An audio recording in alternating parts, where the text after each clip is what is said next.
समष्टि अर्थशास्त्र की विशेषताएं। प्यारे बच्चों, आज का टॉपिक आपका है समष्टि अर्थशास्त्र की विशेषताएं, कैरेक्टरिस्टिक्स ऑफ माइक्रो इकोनॉमिक्स, जिनमें सबसे पहली विशेषता है समष्टि अर्थशास्त्र की, वो है समष्टि इकाइयों का अध्ययन, स्टडी ऑफ माइक्रो यूनिट्स, समष्टि इकाइयों का अध्ययन।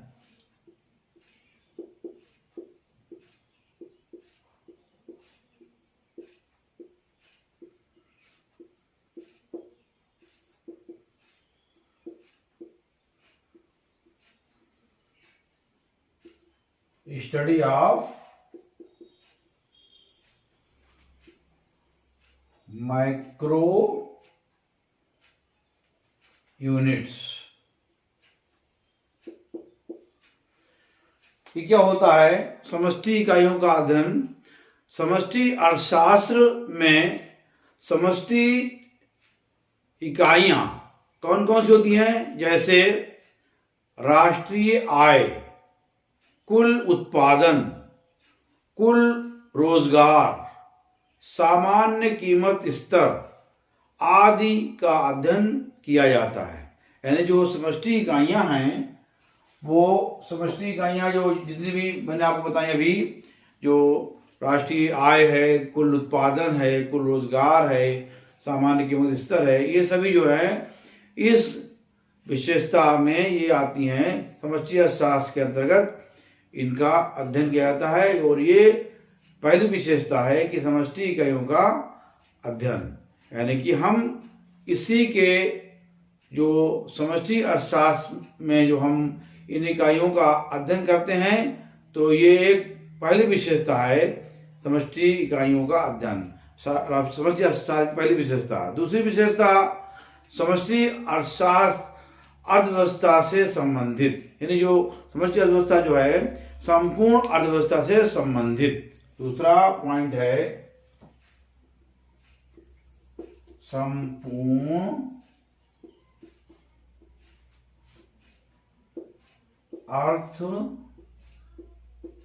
अर्थव्यवस्था से संबंधित। संपूर्ण अर्थव्यवस्था से संबंधित, related to whole economy.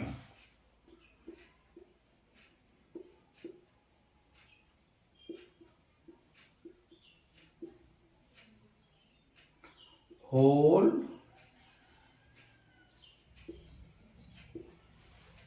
Related to whole economy. समष्टि अर्थशास्त्र की दूसरी विशेषता क्या है? संपूर्ण अर्थव्यवस्था से संबंधित, यानी संपूर्ण अर्थव्यवस्था में संपूर्ण जो समष्टि अर्थशास्त्र की जो स्टडी आप कर रहे हैं, समष्टि अर्थशास्त्र में संपूर्ण अर्थव्यवस्था से संबंधित नीतियों का अध्ययन किया जाता है। इसके साथ साथ इन समष्टि नीतियों का प्रभाव किसी एक व्यक्तिगत इकाई पर नहीं देखा जाता, बल्कि संपूर्ण समाज पर पड़ने वाले प्रभावों का विश्लेषण ही समष्टि अर्थव्यवस्था के अंतर्गत किया जाता है। यानी जो हम स्टडी करेंगे कि कोई व्यक्तिगत इकाई की स्टडी, इसमें जो व्यक्तिगत इकाई है उसका अध्ययन नहीं करेंगे, बल्कि संपूर्ण जो समाज है उस पर क्या प्रभाव पड़ रहा है, उससे हम इस समष्टि अर्थशास्त्र में उसका अध्ययन करेंगे।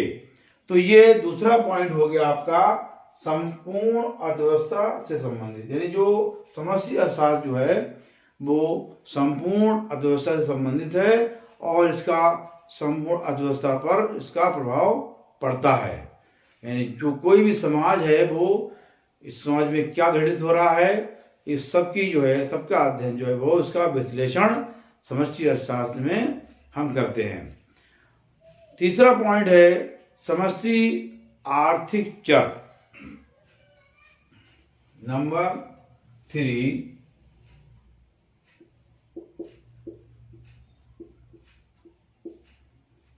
समष्टि आर्थिक चर। तीसरी विशेषता इसकी होती है समष्टि आर्थिक चर यानी micro economic variable. Micro economic variable. समष्टि आर्थिक चर क्या होता है? समष्टि आर्थिक चर समष्टि अर्थशास्त्र की विषय सामग्री के महत्वपूर्ण भाग होते हैं। समष्टि चर वे चर हैं जिनका संबंध संपूर्ण अर्थव्यवस्था के स्तर पर होता है। कुछ महत्वपूर्ण समष्टि आर्थिक चर हैं, यानी कुछ महत्वपूर्ण आर्थिक चर आपको यहाँ पर सीखने हैं, जैसे राष्ट्रीय बचत और विनियोग। ये क्या है? ये आर्थिक चर हैं। आर्थिक समष्टि आर्थिक चर कौन से? राष्ट्रीय बचत और विनियोग, सकल राष्ट्रीय उत्पाद, राष्ट्रीय आय, कुल रोजगार, समग्र मांग, एग्रीगेट डिमांड और समग्र पूर्ति। समग्र मांग, समग्र पूर्ति, इसमें इसके अंतर्गत आते हैं समग्र मांग,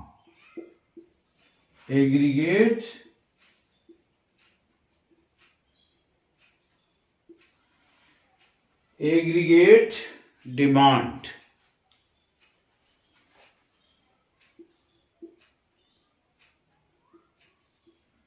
और समग्र पूर्ति।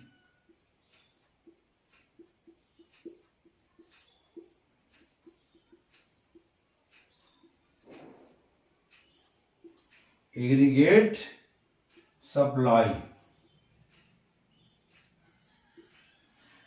ये सब समष्टि आर्थिक चर हैं। इनमें मुख्य रूप से कौन कौन से हैं?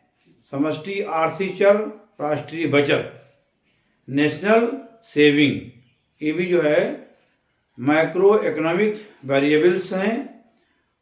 और सकल राष्ट्रीय उत्पाद जो जीडीपी, राष्ट्रीय आय, नेशनल इनकम और कुल रोजगार, ये सब आते हैं समष्टि आर्थिक चर में। इसकी स्टडी की जाती है। तो ये तीसरा पॉइंट है समष्टि अर्थशास्त्र की विशेषताओं में। कि तीसरी विशेषता ये है कि समष्टि आर्थिक चर, इनकी स्टडी करते हैं इसमें। और नेक्स्ट फोर्थ पॉइंट है समष्टि उपकरण।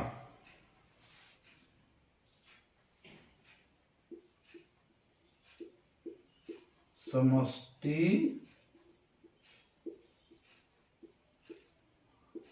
उपकरण क्या होता है? Micro tools.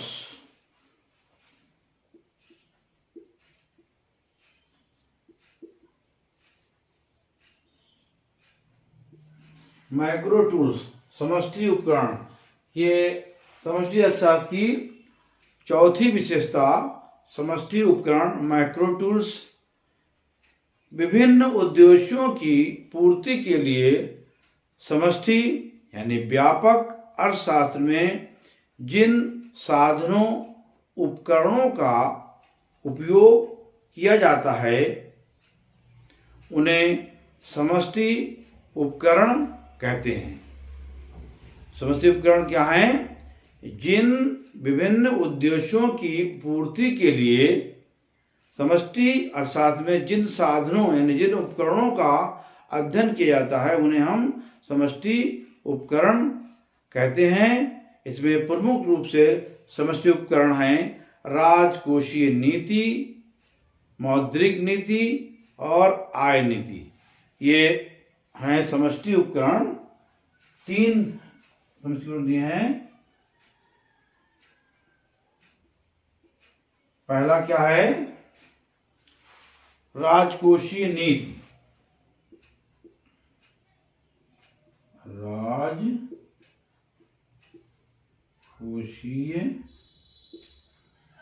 नीति। राजकोषीय नीति, फिस्कल पॉलिसी।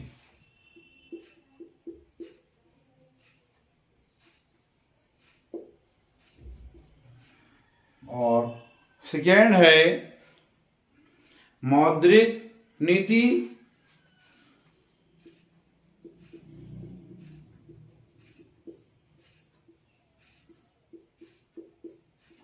मौद्रिक नीति, मॉनेटरी।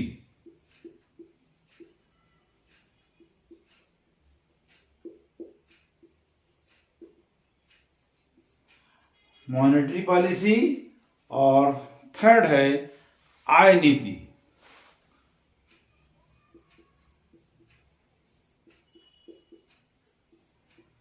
Income policy.